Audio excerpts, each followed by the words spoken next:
Hello. In this presentation, I'm going to show a set of techniques and tools for the visual exploration and explanation of multidimensional projections.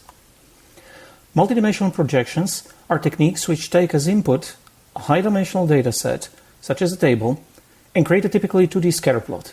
So in this plot, every point represents a table row, and interpoint distances reflect the similarity of table rows or data points. A raw projection plot, however, is not very useful. So how can we explain the visual structures we see in such a plot? An earlier technique proposed by Da Silva et al. Used the following explanation. For every neighborhood of points in the 2D plot, we compute the local variance, LV, of each of the D data dimensions. We next compute ranks of these dimensions based on their local variance normalized by the global variance, LV divided by GV. Low ranks indicate dimensions which change little over the neighborhoods, so these are good ways of explaining why points in there are similar. For each such neighborhood, we compute the lowest rank, that is the dimension which changes the least in there. Then we color code the C most frequent such lowest rank dimensions over the projection, using C, say, 10 categorical colors. Here's an illustration of the explanation. Consider an axis-aligned 3D cube and its projection in 2D. The red points here are orthogonal to the x-axis, so x is constant over them. Hence, these points are colored in red. Same for the y and z-axis and the other two colors. The points close to the cube's edges are actually similar because of two dimensions, not just one. So using a single color dimension to explain them has a lower confidence, and we show this by mapping the explanation confidence to brightness. We can see that these points are darker. Let's consider a real-world data set. So in this data set, each point is a wine type having 12 physical-chemical properties as attributes. A raw projection does not show much. The variance explanation, however, shows how this projection is split into several clusters, each being explained by a different data dimension. For example, all wines in here in the red area have similar chloride percentages. Variance explanation tells what makes points similar, but not what those points are, or what makes them special. And we address the latter by a new so-called value explanation.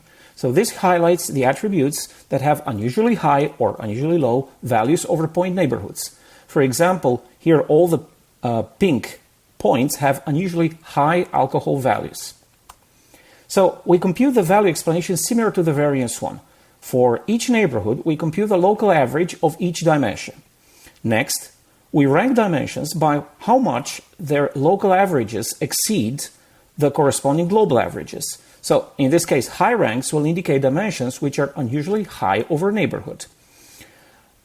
Finally, we select for each neighborhood the highest rank dimension and color code the C most frequent such dimensions over the entire projections, like for the variance explanation.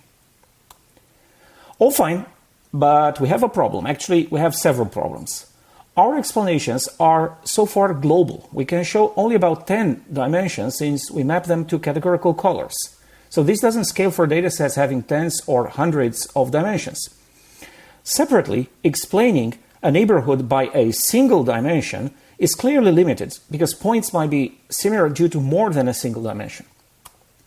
To make our explanation scalable, we next propose to apply them actually locally rather than globally. And here's how this works.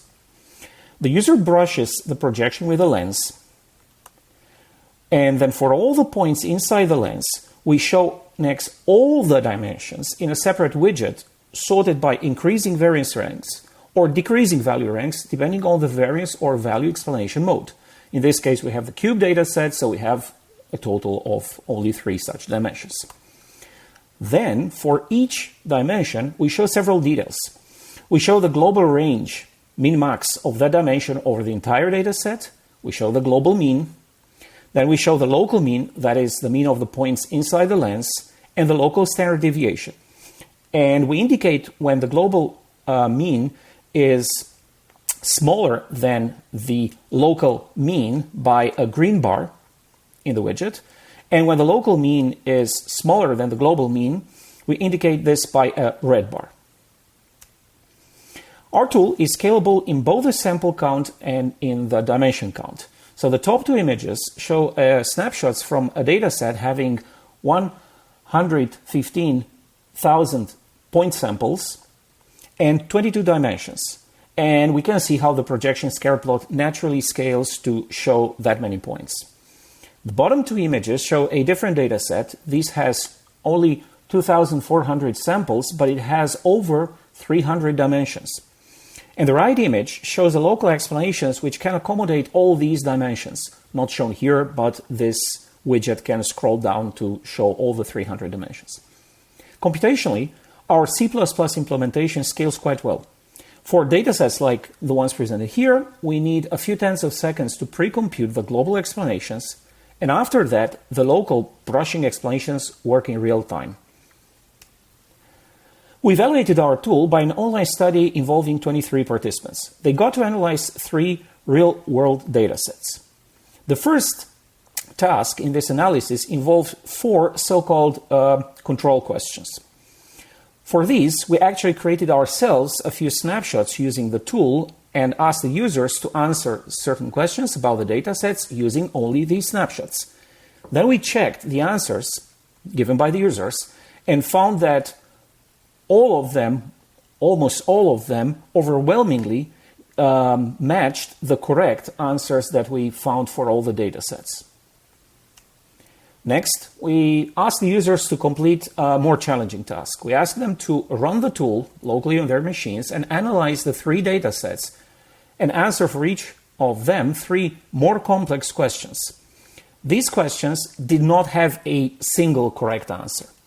Then we checked the answers both against each other, since arguably we'd like that using our tool leads to consistent answers over various users.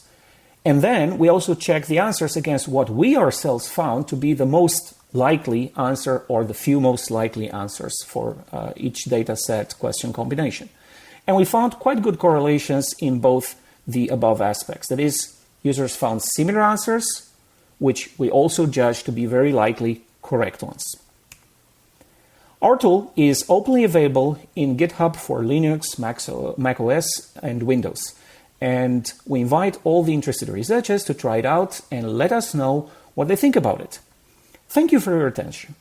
We now conclude the presentation by a short video showing our tool in action.